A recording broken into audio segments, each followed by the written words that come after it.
Happy birthday to you. Happy birthday to you. Happy birthday, dear Vivian.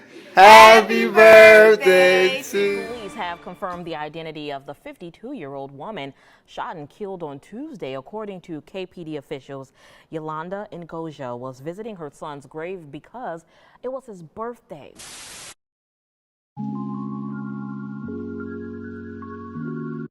On March 22nd, Yolanda Ngoja was gunned down while mourning her son, Amir Tajay Kane Ngoja, at the Calvary Baptist Church Garden of Memories Cemetery in Kaleen, Texas.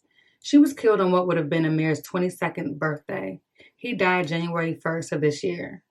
The Killeen Police Department learned of the shooting just after 5 p.m. that afternoon and responded to the cemetery where they would locate two victims, Yolanda and another victim who sustained non-life-threatening injuries. Roughly 6 months after her senseless murder, the case was reviewed by the Bell County District Attorney's Office and a complaint was returned charging 17-year-old Christian Lamar Weston with murder. He has also been charged on an unrelated unlicensed carrying of a weapon charge and is being held without bond in the Bell County Jail. It was unclear if he had entered pleas to the charges or if he has a lawyer. He recently turned 18 in September and will be charged as an adult, although in Texas, 17-year-olds can in fact be charged as adults anyway. Following the news of his arrest, Amir's father and Yolanda's ex-husband made a post to Facebook stating that he hopes Weston gets the death penalty, a potential punishment for capital murder in the state of Texas.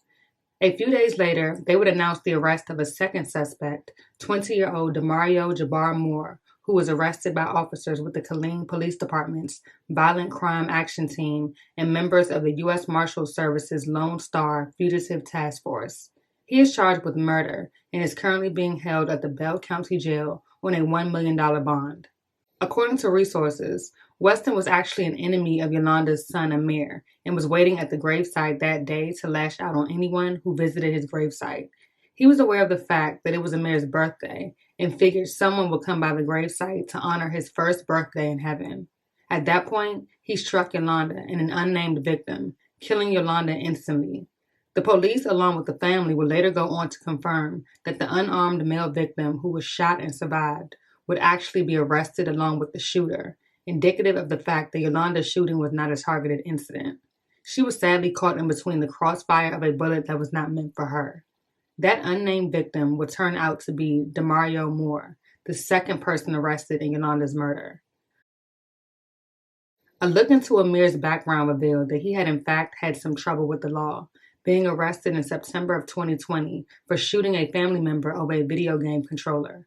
During the time of the incident, he was actually out on bond for aggravated assault with a deadly weapon, and police were able to track him to the residence from a GPS monitoring device he was wearing. It is still unclear exactly how and why Amir was killed. As our Wonder Woman. Nina Armendariz met her Wonder Woman in the National Guard 15 years ago. Yolanda took her in. And that was our very first encounter. Like, she didn't even second guess it. She tried so hard to make sure everybody was on the right path. Everything, she looked out for all the soldiers and everybody she knew. In March, Yolanda Gauja was shot and killed while visiting her son's grave on his birthday. Amir had died in January. He would have been 22. Yolanda's children, Sierra and Karan, were on FaceTime with her. My sister-in-law was running, and we asked her what was going on, and she said that they were shooting and she was hiding. I kind of just felt like it was like somebody was playing a joke, and like it wasn't funny. A second victim was also shot and survived. 17-year-old Christian Weston and 20-year-old Demario Moore were arrested in the case. It wasn't targeted, actually. It was to somebody else, and she was just caught in the fire, I guess. They got the wrong person. Police haven't released a motive. For any kid out there that's involved in the stuff that they're involved in, just think, because you ruined your own life. You ruined somebody else's life. I miss her energy, her laughter. When I'm telling my story, I feel like sometimes I could be making it up, but it's like real life. She was my go-to for everything. But a step closer to justice still doesn't bring Yolanda back. She's getting the justice she deserves, I guess. I don't really know how it makes me feel. Bond for Demario Moore remains at $1 million, while bond for Christian Weston has been reduced to $605,000 since his arraignment. Since the arrest, there have been many speculations regarding whether or not the two men played a role in Amir's death, or if Yolanda was in fact the target of the shooting, as a way to get back at Amir's family or to send a message. All of this remains unclear. As of right now, the two are awaiting trial. The investigation remains ongoing.